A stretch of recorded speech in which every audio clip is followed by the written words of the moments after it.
In this session, we will examine what it means to write in a scholarly fashion.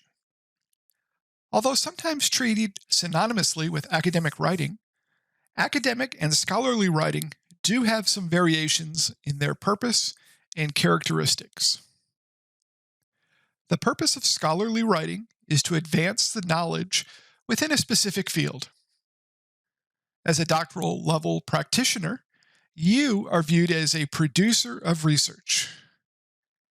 Counselor educators employ the research and writing skills learned in their doctoral training programs to help shape the way clinicians work with various client populations. Nearly all that you learned in your master's programs was the result of previous research and scholarship that aimed to inform practice. We will talk more about scholarly writing and its characteristics in a bit. As you navigate through this session and the course in general, it would be helpful for you to keep in mind that effective writing skills are essential not only for attaining professional credentials, but also for advancing in one's career. As an emerging counselor educator, it will be necessary for you to continually work on improving your ability to effectively communicate and advance the profession through your scholarship.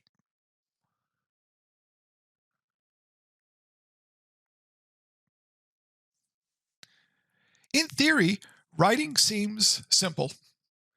You developed the ability to write at a young age. Though researchers suggest children are not psychologically ready to write before the age of 5, there are some children who are able to do so even earlier. Regardless of when you wrote your first words, you likely have many years of experience writing. However, what should be a near automatic process, like driving a car, is often experienced as a stressful activity. As this cartoon suggests, negative thoughts and feelings start to swirl when it is time to write, especially at the doctoral level. Writers experience multiple fears when faced with a scholarly writing project. Chief among them is fear. Many beginning researchers and writers share feeling fearful when they set out to write.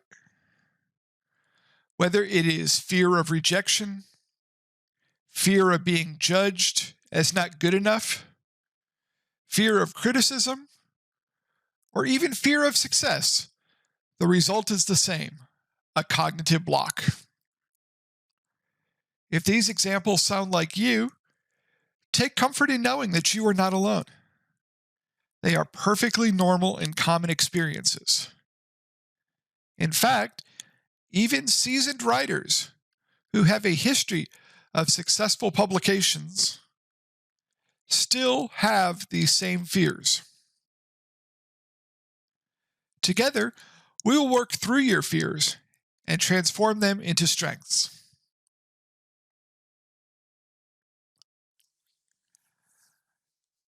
So, in addition to fear, what are some of the other reasons why academic writers struggle?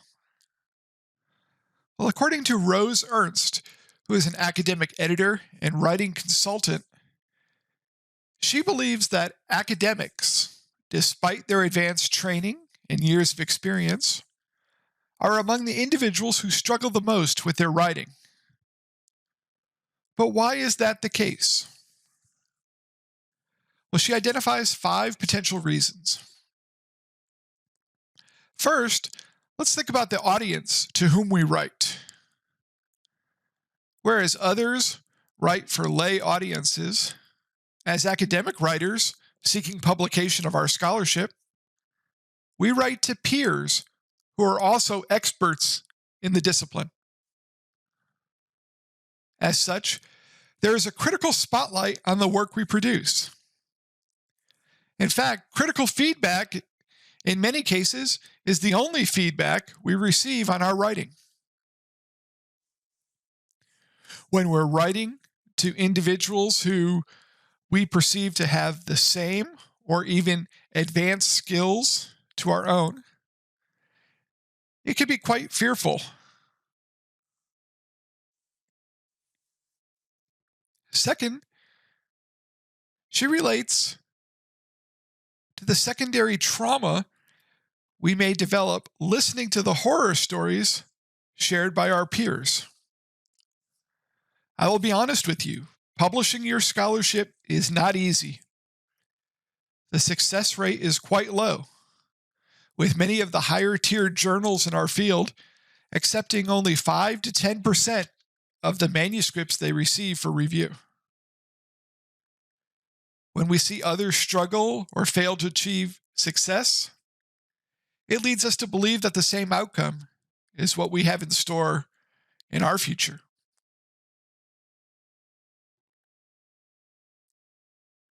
Third, Rose talks about the culture of silence.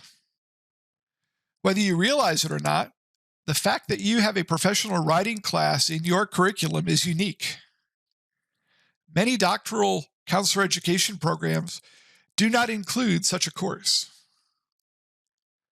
The expectation is that by the time you reach the doctoral level, you already should have developed these skills. As a result, many students and beginning professionals stay quiet and do not acknowledge their lack of experience in scholarly writing. Rather than draw attention to their shortcomings, inadequacies, or lack of experience, these writers adopt a fake it until you make it approach, whereby they go through the struggles and challenges on their own. A fourth reason academic writers struggle is distance. Rose Ernst talks about distance as a byproduct of the way scholarly writing is performed. Scholarly writing is formal. There is little opportunity for you as the writer to share your personality or your voice. The technical aspect of scholarly writing is challenging for many writers. Finally, some beginning scholars never learned how to write, much less write academic articles. So we just spoke about the silence issue, and it bears expanding on here. Because many writers never learned how to write, the process becomes a struggle. They focus too much time on trying to perfectly craft each sentence. Hours may go by with very little output to show for their effort. These writers, from lack of experience, tend to work hard, but not efficiently. One of my goals in this course is to help you, as an emerging writer and scholar, learn to work smarter and not harder. Learn to apply some of the tips and techniques successful scholars have used and developed over the years to guide your writing. And hopefully, you will avoid some of these challenges and struggles that academic writers often face.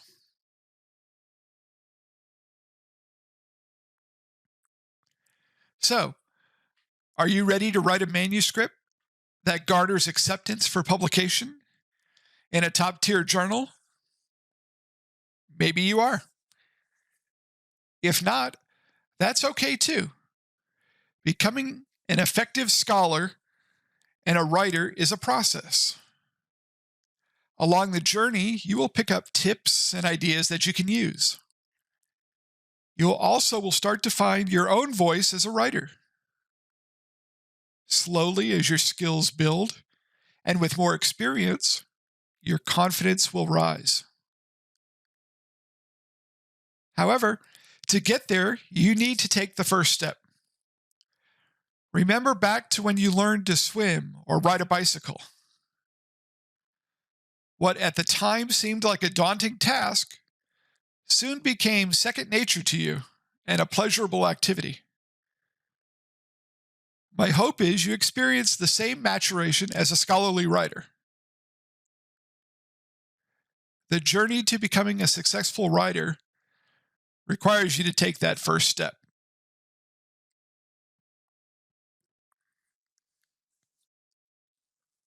So, what is scholarly writing? Adding to what we talked about at the beginning of this session, scholarly writing has several distinguishing characteristics. First, it uses a style of writing that is clear, concise, and focused. A common misconception of beginning writers is the idea that scholarly writing has to be lengthy prose and use several high-dollar vocabulary words. As you will see in the coming sessions, this is actually the complete opposite of what it takes to be an effective scholarly writer. Scholarly writers learn it is essential to be succinct in their writing and to the point. As you begin reviewing journals and their submission guidelines, you will see that many of them have page limits that really do not allow for you to engage in tangential writing. Second, scholarly writing places a heavy emphasis on making evidence-based arguments with cited support from the existing literature. As a doctoral student myself, I had a faculty member who was a very successful scholar in the counseling field tell my cohort members and I that our opinions did not matter until we had earned our degree. While it may have seemed rude, his point was to emphasize the importance of being able to show support for our arguments, rather than write based on our opinions or hypotheses. As scholarly writers, your main task is to synthesize the existing literature and use that collective knowledge to support your arguments. When supported by fact, you're able to build the case for why studies that you choose to conduct should occur and why the results of those studies should help shape the profession. Yes, there are many rules and formatting issues to consider when writing. As you write and receive feedback, you likely will encounter reviewers who raise an issue you may not even have known existed. This is all part of the game, and I use the word game intentionally. Scholarly writing is a game. Once you learn how to play the game and understand the rules, you'll begin to understand what reviewers look for and how certain elements of your manuscript should be worded. Armed with this knowledge, you will experience far more success. This process doesn't occur overnight, and trial and error is a large part of scholarly writing.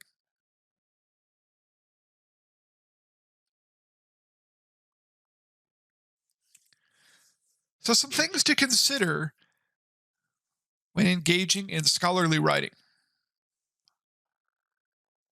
You really want to focus on some fundamental components of your writing.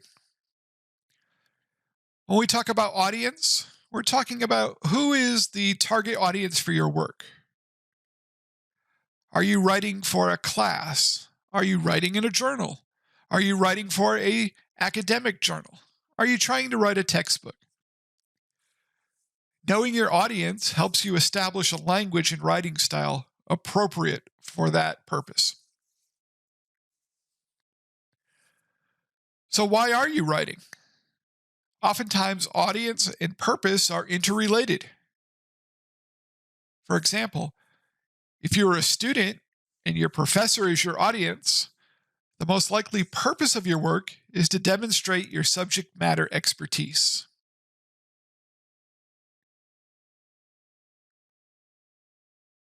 We'll also look at organization and how your information will be presented. We'll talk about outlines and how they're helpful to writers as they ensure writers discuss critical components in the correct order. We'll then look at style and how you'll be writing. Different styles and different purposes require different mechanics. We'll look at various writing styles such as descriptive, analytical, persuasive, and critical prose. An important consideration is flow. Is there continuity between your paragraphs or sections of your paper? Your readers should be able to follow a linear train of thought without becoming confused. And then finally, presentation. Have you proofread and checked for style, formatting, and grammatical errors? Nothing detracts from the quality of a piece of literature than presentation errors. When you submit your work for review, you may have conducted a groundbreaking study that helps us to see the profession in a new light. But the existence of these types of stylistic or grammatical or even formatting errors detracts from your paper. It casts a shadow of doubt on your abilities as a scholar and a writer. Avoiding these simple mistakes is a great way to improve your writing. Rather than have your credibility as a scholar damaged, enhance your reputation as a content matter expert.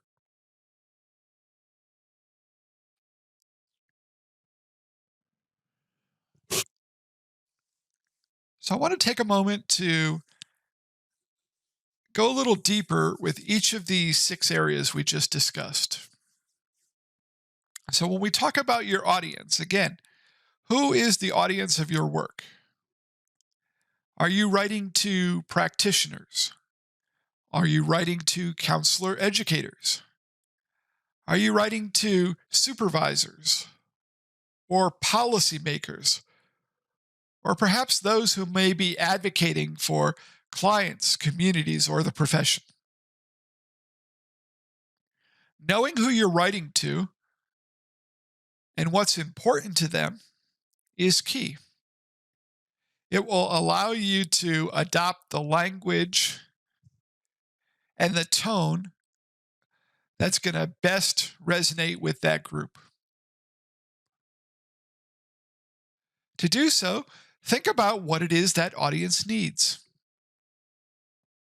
If you're writing to practitioners, they're looking for tips and techniques that they could use in the trenches with the clients that they are seeing. Practitioners look towards scholarly journals to find ideas that they could employ in their counseling sessions. They're less concerned with the methodology, the literature reviews that you do. Where most practitioners tend to jump when reading research articles is to the discussion and implications section. How could I use this information in my work with clients? Maybe your audience is counselor educators, and what they need are ideas on how to train counselors or enhance training curricula. The outcome is as important as the process. What do we do in sessions when we're teaching counselors? What are some of the activities to do? How can we assess their performance? How do these training standards match up with CACREP guidelines? What if you're writing to policymakers? Well, they're going to be needing the facts and the figures to support the need for new laws regulations, or funding streams.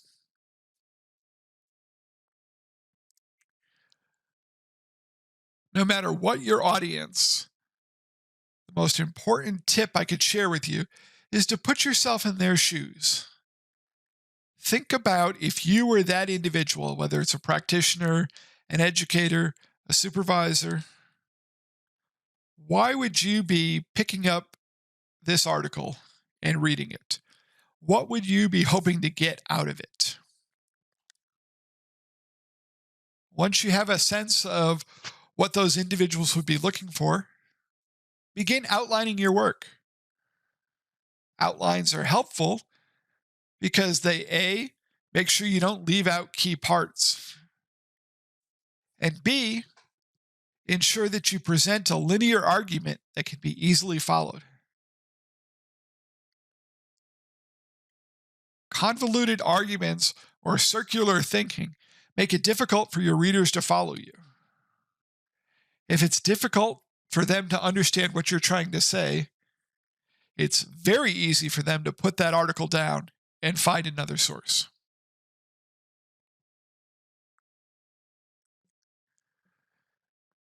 Sometimes in your writing, you also need to let your work marinate.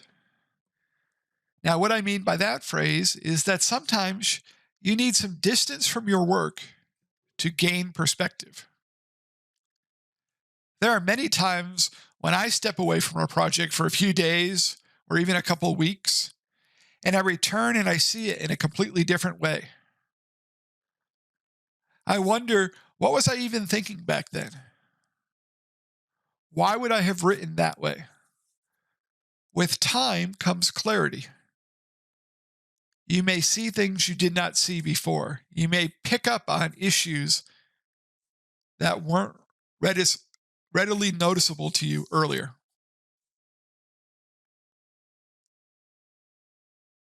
Another technique that can really help you is to read your work aloud.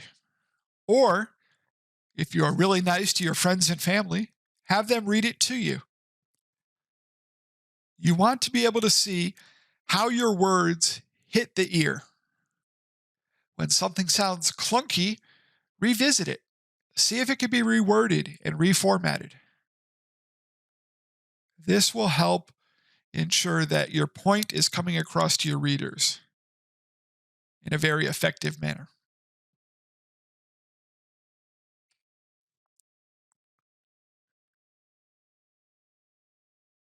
Going along with the audience is thinking about the purpose of your work. Again, what is it that you are trying to accomplish through your writing? As students, you write papers. Maybe not enough according to some of your faculty, but you do write a lot.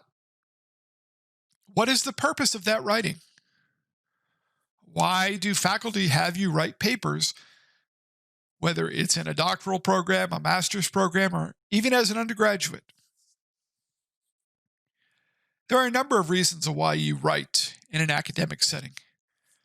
Perhaps it's to meet some course objective, providing a piece of evidence that a faculty member could use to say that, yes, this student understands this concept. Maybe it's to share what you know about a topic, giving you an idea and an opportunity to flesh out that idea.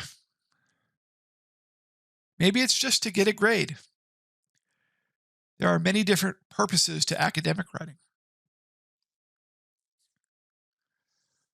What about with writing research?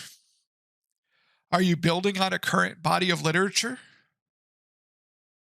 Perhaps your study is taking what we know in a new direction with a new population. Or maybe you're the innovator and you're introducing a new way of knowing, perhaps starting a paradigm shift. We also write to share ideas and experiences. Maybe you're talking about what worked for you in your setting. You could share with other clinicians or other counselor educators a technique, in an intervention or approach that you used that seemed to work really well. Maybe you're talking about what can work for others like you in similar settings. Taking what you did and making it a little more universal. This worked at your setting. How may it work at another setting similar to yours?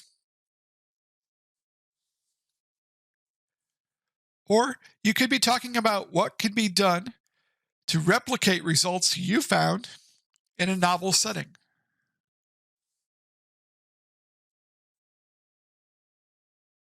Finally, you could be writing as an advocate. In this situation, the purpose of your writing is more so to empower or energize or motivate your readers in a call to action. Creating this visceral response requires a different type of writing style.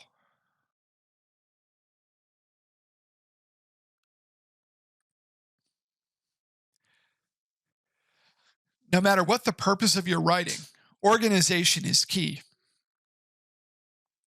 Being able to communicate clearly is critical. The best way you could do that is by organizing your writing. Outline your papers to guide your writing.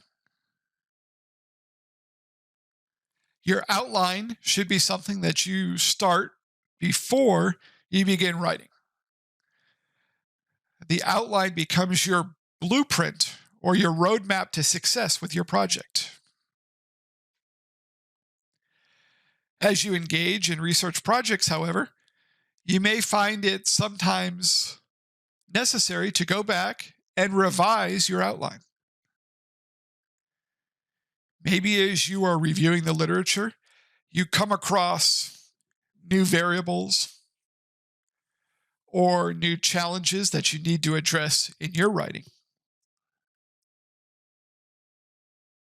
Maybe you find different ways to do what you're doing, or you find existing literature that has already tackled some of the issues you were hoping to address in your research, and you may need to revise and go in a different direction.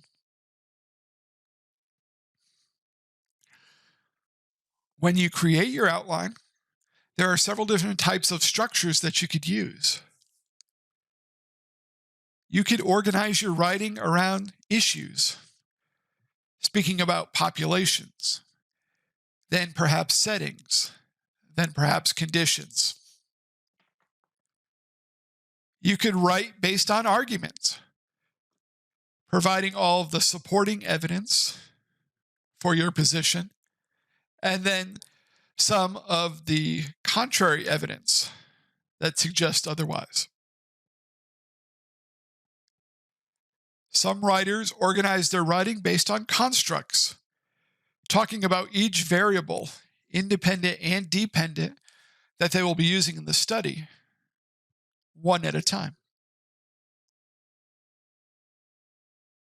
Still further, another opportunity for you is to organize your writing based on analyses.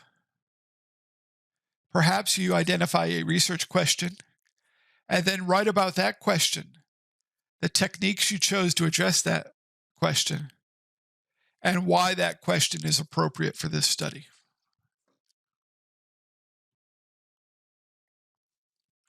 In all of these approaches, you will be using a parallel format between your papers and your paragraphs.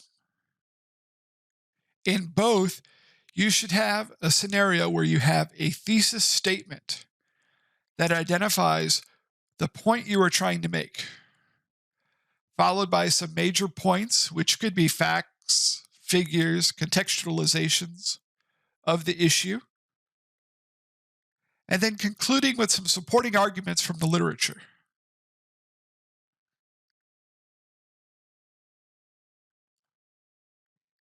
In layman's terms, following this flowchart, you're looking at what it is, how do we know it when we see it, and why is it important?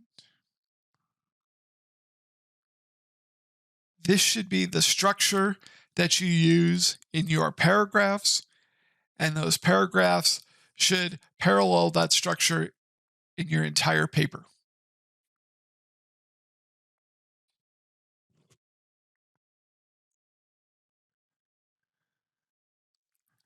So I mentioned earlier different types of writing styles. Descriptive writing is designed to introduce facts and information to your readers. There are two main purposes to descriptive writing. The first is to diversify your writing and create a sensory experience for readers. Much like if you were writing nonfiction and you are building up character development, descriptive writing, you should give your readers a sense of who was involved in your study, what the situation looked like. Providing that detailed description illustrates your competence.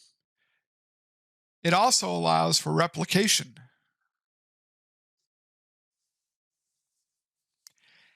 Analytical writing is designed to analyze a topic from multiple perspectives in an attempt to improve our understanding of that topic. Most of the academic writing we do is analytical in nature.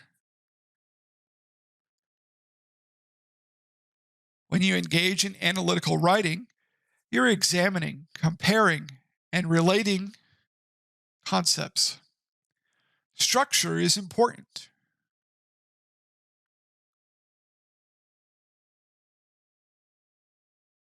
For example, when describing a study, rather than just saying author A mentions this point or found this outcome in a study, you add context. Who were the participants in that study? How many of them were there? What type of setting or contextual environment were those participants drawn from? Is that a unique situation?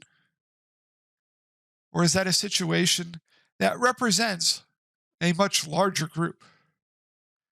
In other words, how generalizable are the results of this study?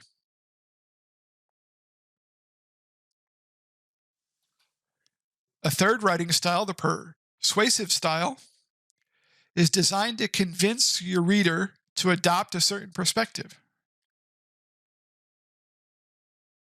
This style is characterized by the inclusion of convincing, logical, and compelling arguments. An example of persuasive writing would be the introduction section of a research manuscript, or, as a doctoral student, chapter 1 of your dissertation. Those introductory paragraphs are where you really are trying to hook your reader in to your study. You are trying to help convey to them why it's important for you to do this study, why they should care and be invested in learning more about what you have to say.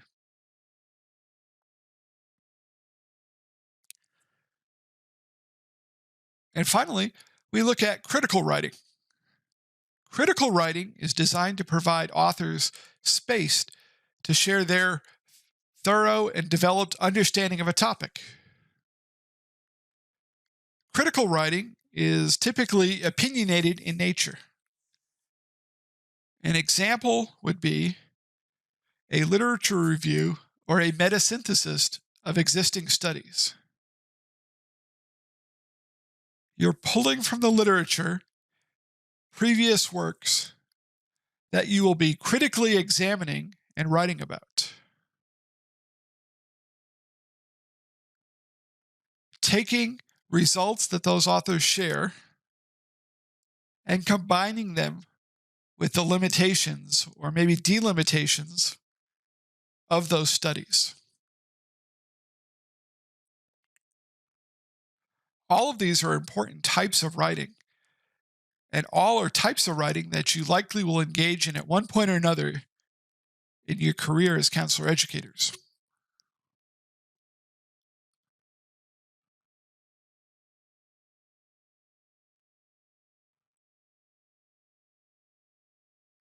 In your writing, you will be asked to answer the big questions. And there are three of them, really. What, so what, and now what? These are the three most important questions that you should be able to answer to yourself before you submit works for publication, because they're the same questions that editors and reviewers will look at it as well. The what question. What is it that you are trying to say? What is it that you are trying to do? It should be clear. And it should be clear pretty early in your writing what it is you're trying to do. Readers should not have to get to page 3, 4, 5 of your manuscript before it finally starts to dawn on them. Oh, I see what this person is trying to say now, or where they're going with this study. Clearly and early on, you should be able to answer the what question related to your research.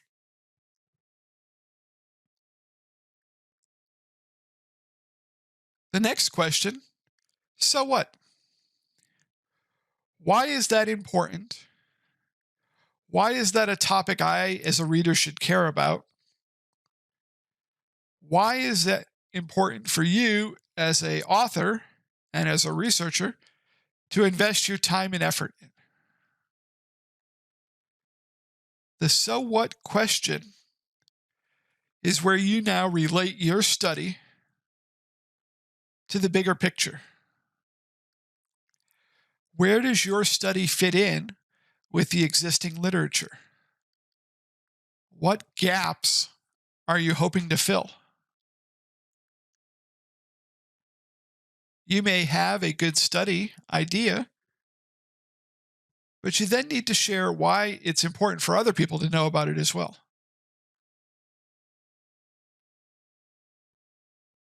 I mentioned earlier that publishing in scholarly journals is challenging. Acceptance rates are low.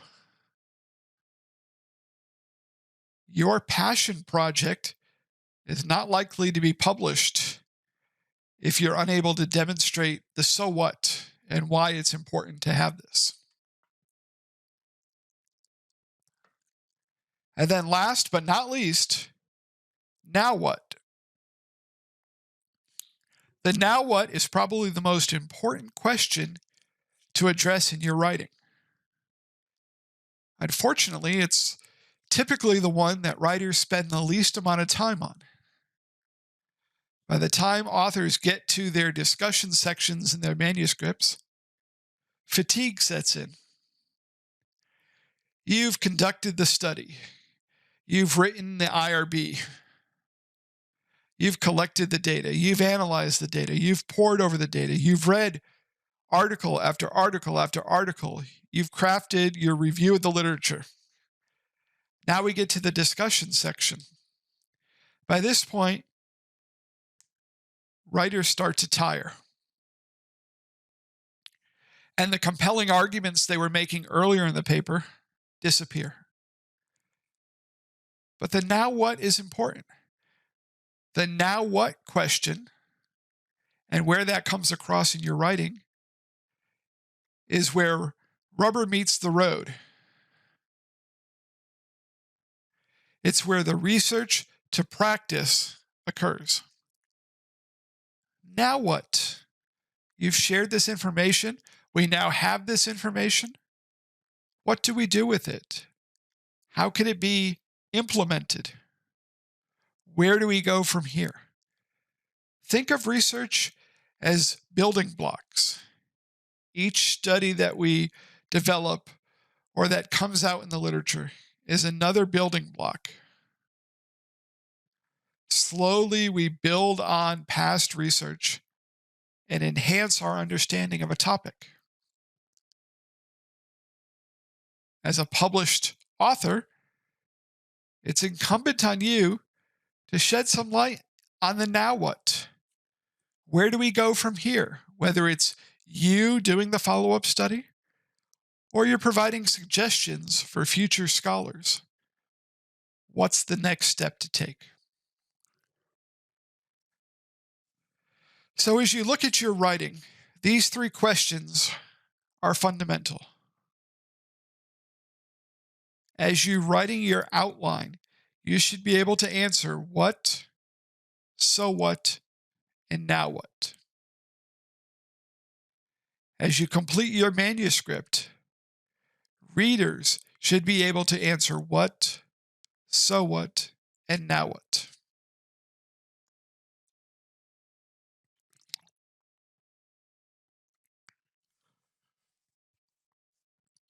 So now that we talked about different types of writing styles,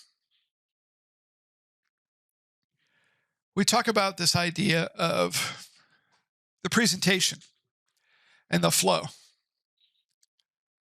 Making your writing flow is important. You want to be able to have a linear train of thought that readers can follow. There should not be flashbacks in your writing or deviations and shortcuts and tangents that finally come back to the key point. That's hard to do. It goes against a lot of the ways that we communicate with others through sharing stories or anecdotes or common experiences. But there are some tips that can help make your writing flow. When writing your paper, use headings and subheadings. The use of headings is a good way to make sure that you are staying on track and addressing topics in a linear order that makes sense. Many times I see students and beginning authors write long sections, and halfway through the section, you lose track of what it is you're even discussing. There is no shame in using subheadings. It's actually a sign of good writing. Add structure through the use of consistent constructions. Different sections, separate paragraphs should all have parallel constructions. A reader should understand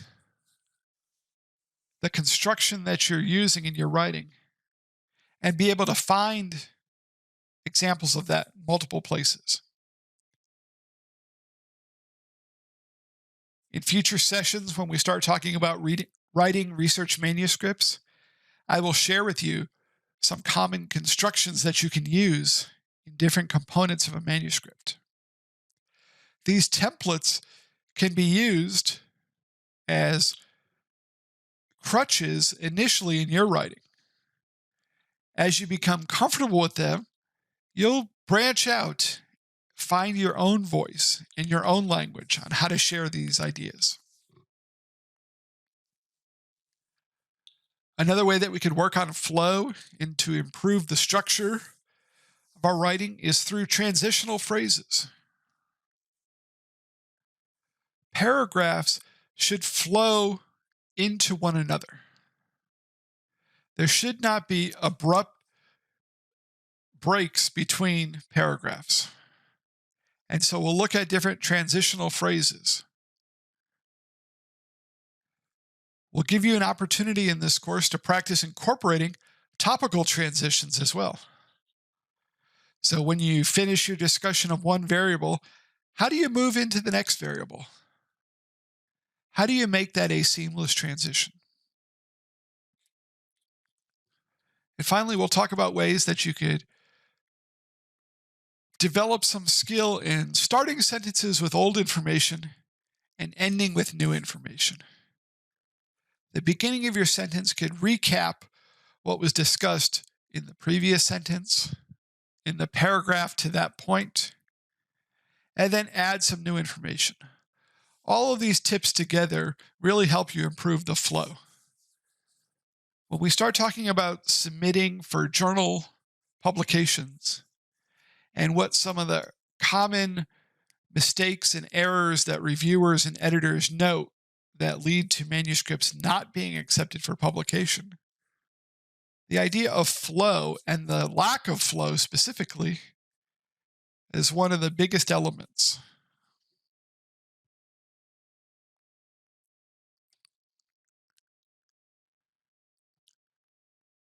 So through experience, I found that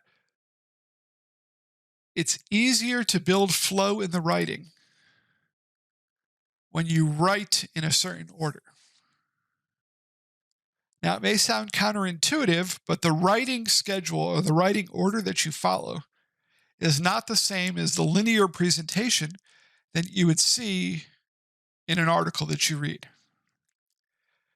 So if you were to open a journal and go to any article in that journal, there's a consistent ordering of sections in that article. You'll start with an abstract, which is then followed by an introduction to the study, which kind of hooks you in as the reader. You'll see a literature review, which supports those introductory comments.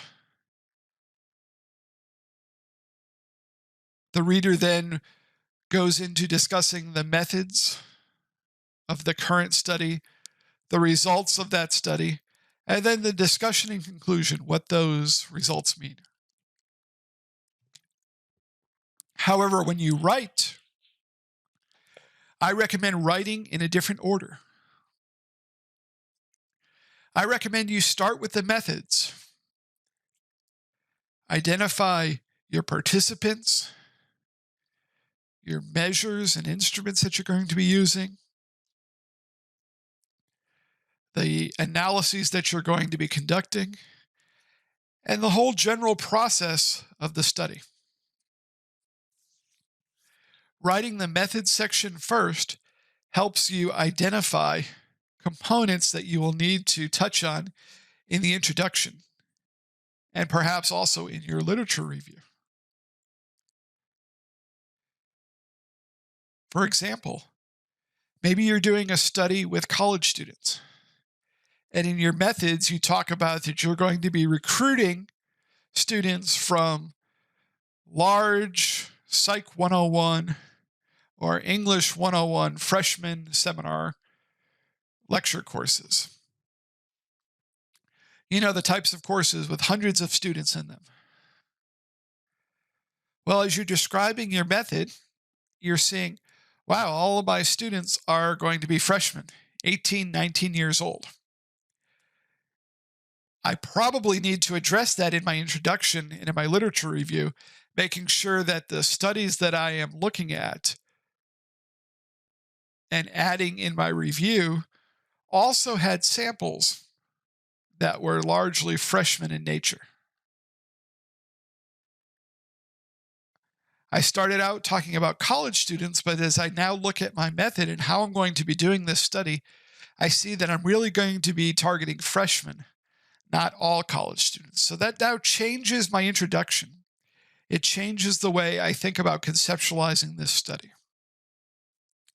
So start with your methods and then end with your abstract. The abstract, although it appears first, should be the last thing that you write. After the study has been conducted, the results gathered and analyzed, and your discussion completed with your implications and conclusions, then you could write your abstract. It's only after you have all of this information that you really could come up with a 50 to 150 word brief synopsis of what the entire study is about. until you've conducted the study and gathered the results and analyzed and interpreted those results, you really would not know what to put in the abstract. You don't know what was an important finding, what was not. You don't know what's going to become of that finding and what your now what question answer is.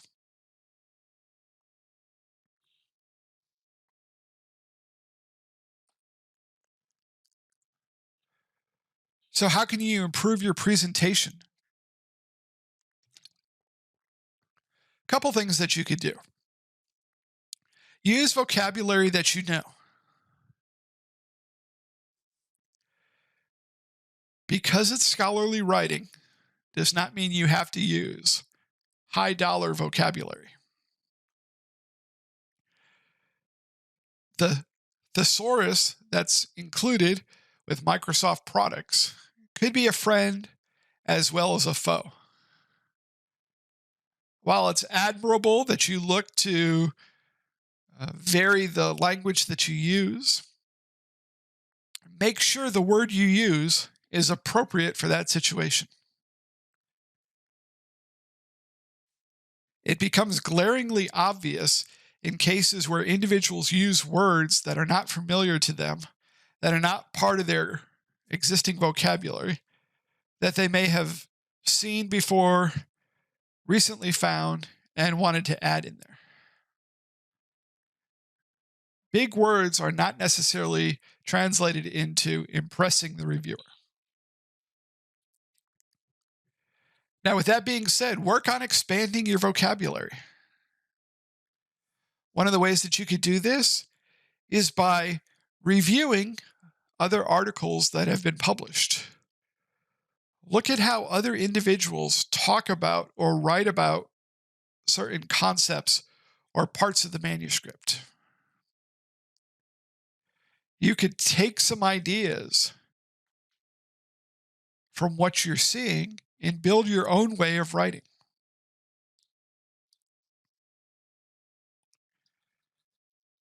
When writing, be concise. Avoid wordiness and repetition.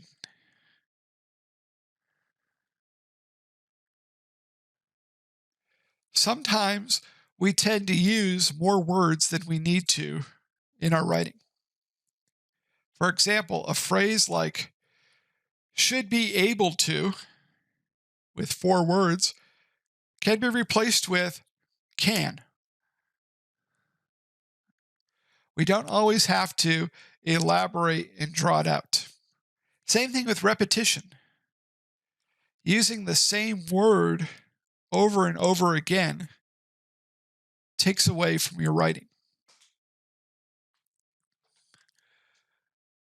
Avoid sentence sprawl. Just because commas were invented doesn't mean you have to use them freely in your sentences. Multiple clauses can take away from the meaning of your sentence, make it hard for the reader to follow you. Sentences should be to the point. Again, there is no rule on how many sentences you could have. Less is definitely not more. And then practice your formal writing. Avoid using cliches or technical jargon or even everyday speech patterns.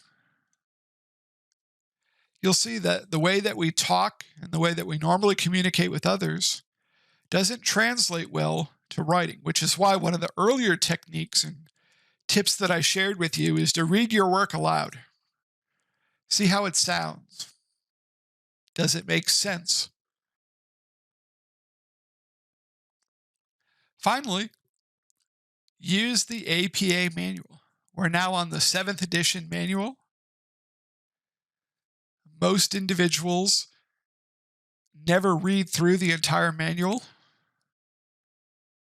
They either find information online or focus on a few sections, particularly how to do references and citations. But there are several pages and sections in the APA manual that talk about different writing conventions in the way that you should be using language in a scholarly way to convey your point and your research results to your audiences. So I encourage you to become familiar with that manual. It definitely will benefit you as an emerging counselor educator.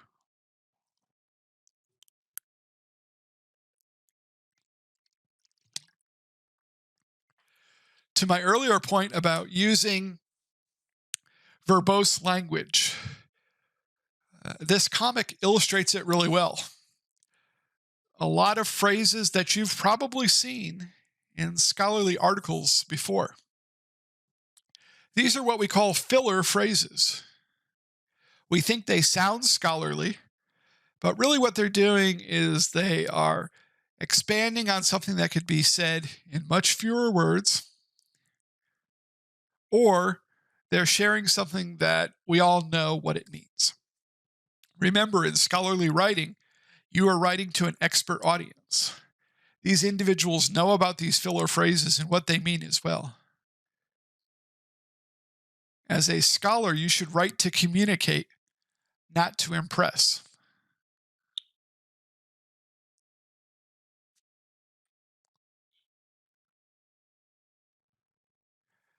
So there are several writing guidelines that can help improve your presentation.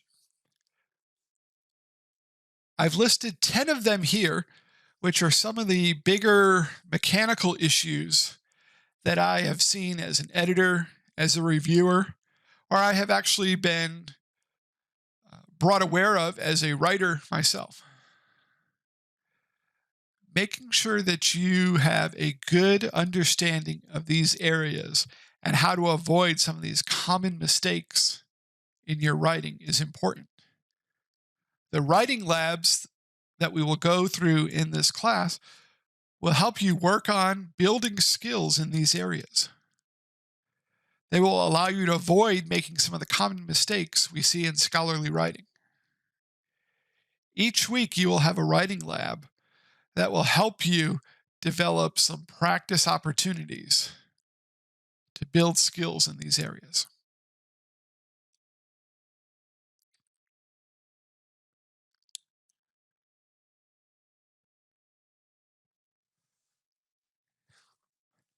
In addition to developing outlines to help with your presentation, a key that I think will be very helpful for you is to develop a writing schedule. We all approach writing in a different way. It's a unique experience. Scheduling your writing helps prioritize it for you. It becomes less of an afterthought and more of an intentional activity. When developing your writing schedule, determine what your goals are and the requirements for the writing project. Are you writing a class paper? Are you writing a manuscript that you hope to one day publish in a journal? Are you writing for a newsletter article? What is it that you're trying to do? Be clear in what your goals are. Then, make a list of everything you need to complete that writing project. What resources will you need? Are there articles that you need to pull, books that you may need from the library, technical resources that you may need, access to various software or data files? Make sure you have all that you need so that the lack of those items does not become a roadblock in the future. Then create your writing schedule. I suggest working backward from due dates and breaking the project into smaller, more manageable pieces. If you know a project has a set due date, perhaps it's a class assignment that's due on a certain date, or a grant proposal that you're submitting, or a manuscript that you need to get in. When is it due? And work backward.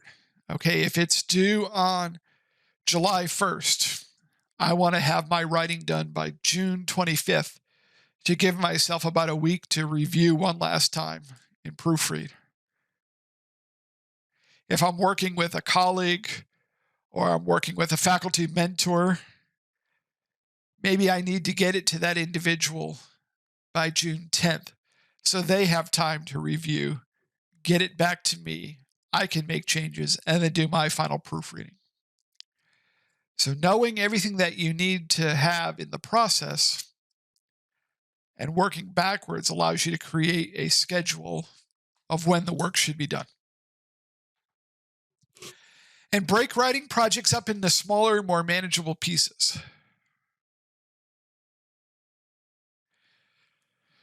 I tell students that I work with, when you're writing your dissertation, don't think of it as a large project. Break it down into smaller pieces. I'm going to write 5 separate papers, a chapter 1, chapter 2, 3, 4, and 5. And even within those chapters, break those down. My schedule for this week is to work on this section, and this section of chapter 1. By setting smaller goals, you experience more success. The more success you have, the more inspired you become, and the more motivated you are to continue. Looking at a project as one large project could be very overwhelming. And when we feel overwhelmed, we get anxious, we get nervous, those negative feelings start to spiral around us, and it's easier just to disengage and say, I'm putting this off, I'll deal with it later. There's probably something on Netflix that's better to do.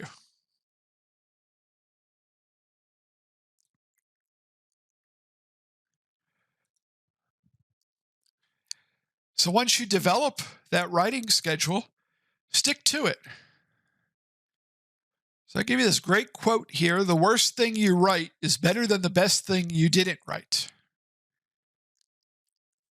You have to have something down on paper to work with.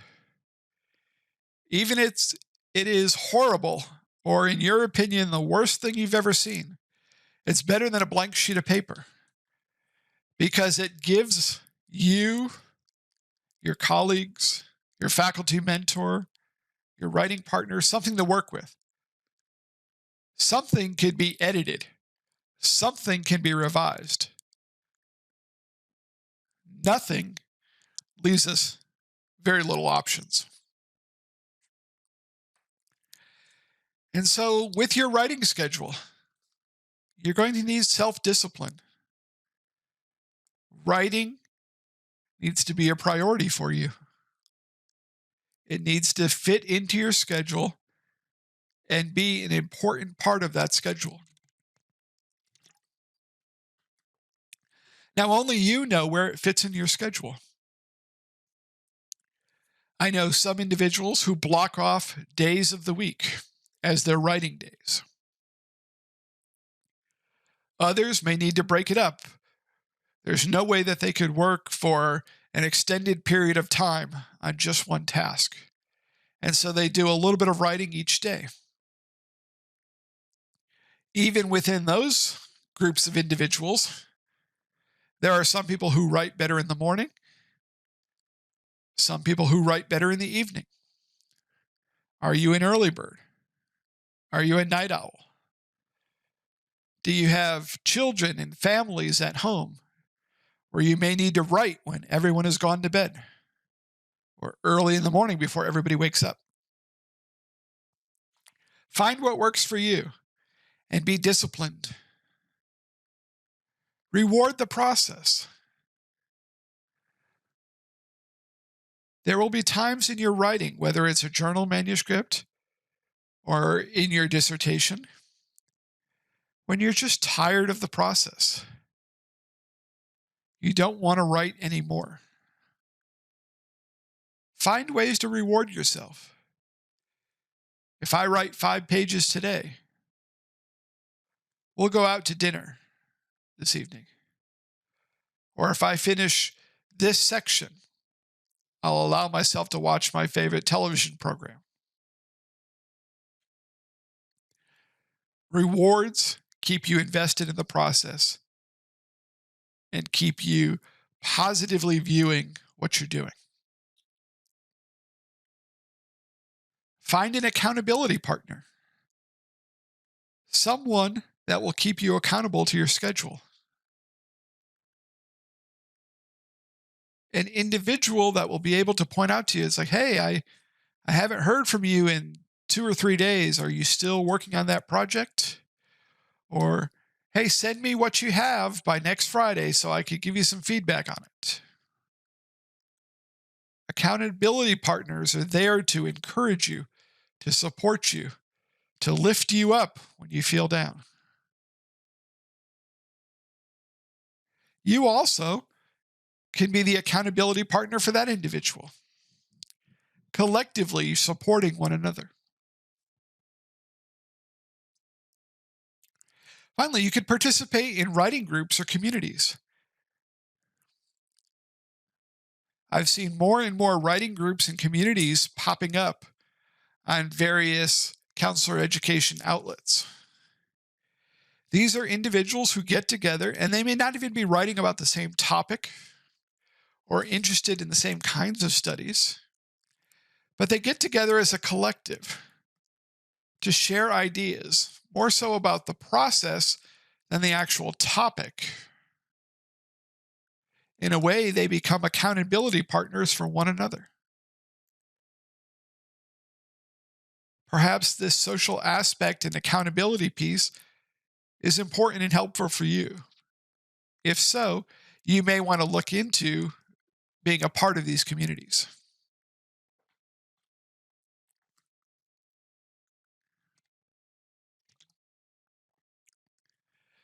Which brings us to an important discussion. Should you write on your own or collaborate with others? The quick answer is both. There are advantages and disadvantages to both approaches.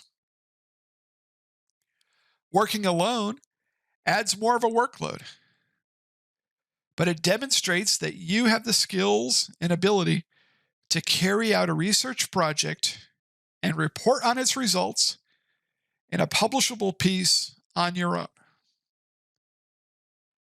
In other words, the academic community now has some evidence to suggest that you are a competent scholar researcher. Writing in groups may mask your true talents, as others may wonder if you were supported by the others in your writing team more so than you actually contributed to their success. Were you writing on the coattails of the group, or were you a driving force in that group? On the flip side, distributing the workload lets you focus on the sections in which you have more experience, greater comfort level, or a better understanding of. It allows the project to finish sooner, and everybody's strengths collectively come together to build a strong piece that will be submitted for publication.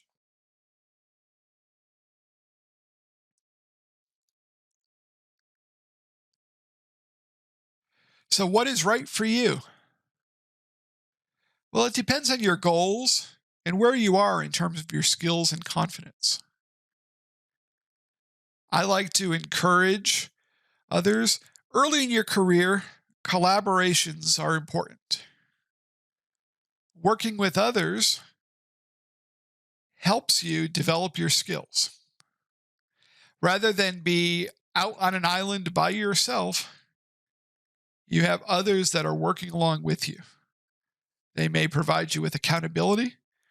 They may fill in the gaps, addressing those areas that you feel least competent about. They can be a sounding board on which to bounce ideas off of and see what may be a great way to work this manuscript. As you progress in your career, collaborations are still important, but you also will want to be able to demonstrate that you have the skills and abilities to publish work on your own.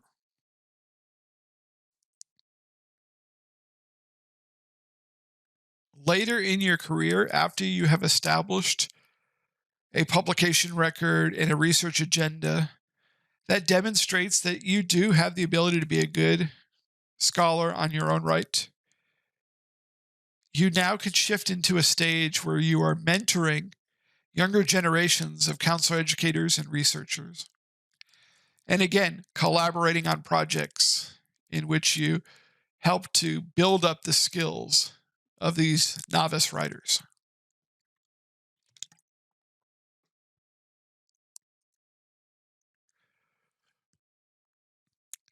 So, what does the ACA Code of Ethics say? Well, there is a section of the ACA Code of Ethics dealing with writing and publication and research. And they have standards in there about collaborative writing. Standard G5D talks about authorship in publications and who is given credit of authorship versus who is addressed in a thank you message, either as a footnote or at the end of a manuscript. It's important to note the highlighted text here. Individuals will receive authorship credit when they have contributed significantly to research or concept development.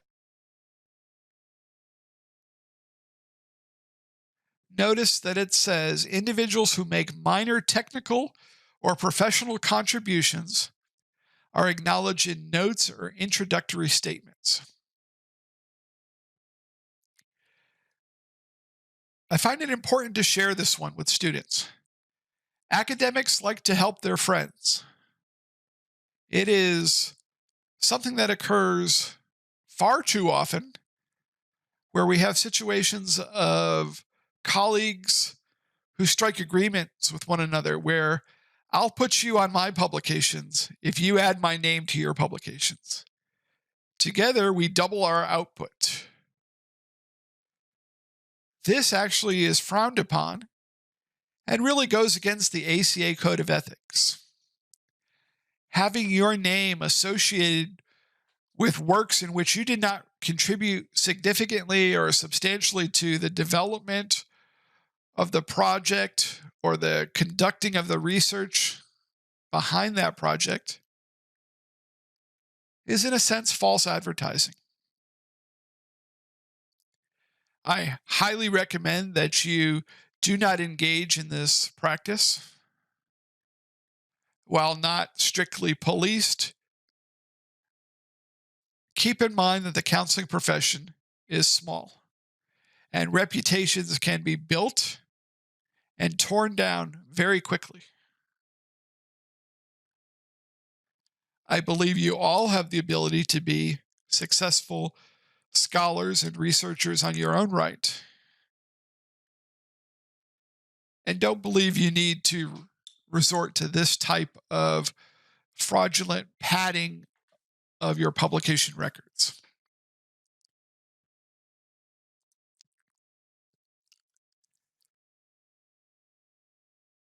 Taking it a step further, the ACA Code talks about establishing authorship agreements in advance about how publication credit will be dispersed and what are the activities related to those publication credits. In the Week 1 module, you'll find a number of resources helpful in the process of determining authorship order and agreements. A sample authorship contract is included for your reference.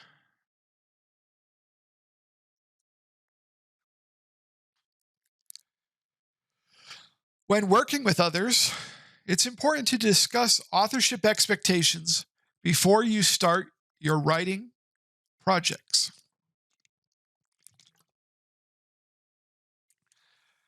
From experience, I could tell you it truly is important to do this before starting the project. This is a great way to mitigate the chances of someone having hurt feelings or a misunderstanding in the research process. You and your co authors should discuss how you will be splitting up the workload equitably so that it aligns with the authorship credit an individual will be receiving. You can determine the methodology you will use to establish authorship credit. Again, in the week one modules, I provide you with a checklist that has a scoring rubric in there that you could identify who should be listed as a primary author, secondary author, and so on. The general rule of thumb is that authorship order is determined based on percentage of contribution to the project, with those who contributed the most amount of time and effort to a project being the more primary authors, and those who took more of a secondary role or a supporting role being the junior authors on a manuscript. Having these agreements in writing and completed at the beginning of the project also serves as a form of contract for what needs to get done. There's nothing worse than working in a writing group when one individual does not complete their portion of the project or is significantly delayed in submitting their work. When this happens, everyone else is held up in the process, and the opportunity to submit for publication could be delayed or missed entirely. Authorship agreements should specify what needs to be done, when it needs to be done, and what the author will receive in turn for submitting that work. In other words, where will their name appear in the authorship credit?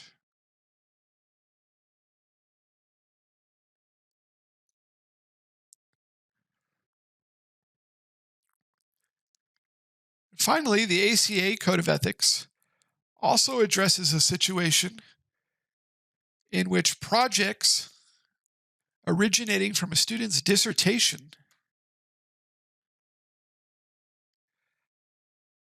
the ACA code states that the student should always be listed as the lead author on any projects, papers, presentations that emanate from their dissertation work.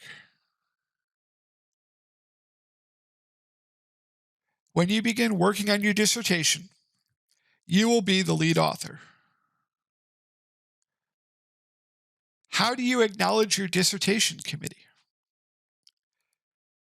There is not a written code or standard or policy that I could give you, but what I will share with you is customary practice in the profession, particularly in higher education, in working with doctoral students. When completing a dissertation and then formulating a manuscript that will be submitted based on that dissertation, or a presentation that you will put together based on your dissertation, it is customary for your dissertation chair to be listed as a co-author. Again, the student will always be the lead author, the dissertation chair, typically the second author. That is a courtesy students extend to their dissertation chair. The dissertation chair is the individual who spends the most amount of time with you on your project, helping you formulate your ideas, decide on a design for your study, reviewing, editing, and writing your manuscript. A lot of effort goes into getting the product to the point of having a dissertation complete. Any products that spawn out of that dissertation, whether they be articles or presentations, should list your dissertation chair as the co-author. Now, the rest of the committee, that's up to you, and probably a discussion you should have with your dissertation chair. It is not a customary practice to include your entire dissertation committee on all publications and presentations.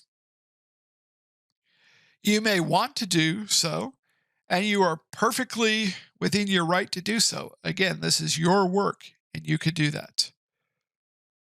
There may be a scenario where you want to invite certain members of your committee to receive authorship credit for their contributions. Maybe you had a methodologist that really helped you flesh out what you needed to do for this study. Maybe you had an individual that really helped you in identifying constructs to include or really helped you find the literature that you needed to support your study. Those are fine as well. Because there is less guidance about these in terms of either written policies or standards or just traditional customary practice, I encourage you to speak with your dissertation chair on the best way to handle those situations. Again, like with other writing assignments, discuss those with your faculty members and your committee members before submitting the manuscript for publication.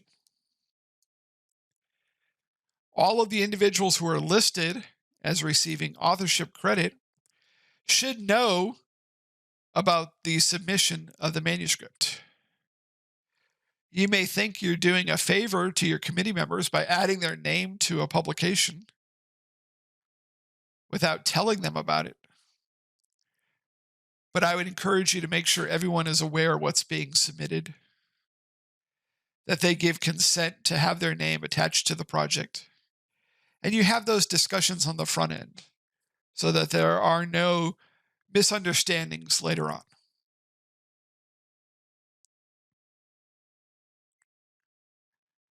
So in this session, we covered a lot about scholarly writing, what that looks like, how you could begin to start thinking about the skills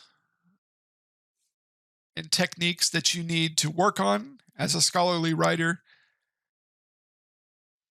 how you will need to start thinking about scholarship in terms of prioritizing and making it a intentional part of your identity as a counselor educator, working with others, building those collaborative relationships that will help you be productive, keep you accountable, and keep you moving forward as an individual who's able to consistently contribute to the professional knowledge base.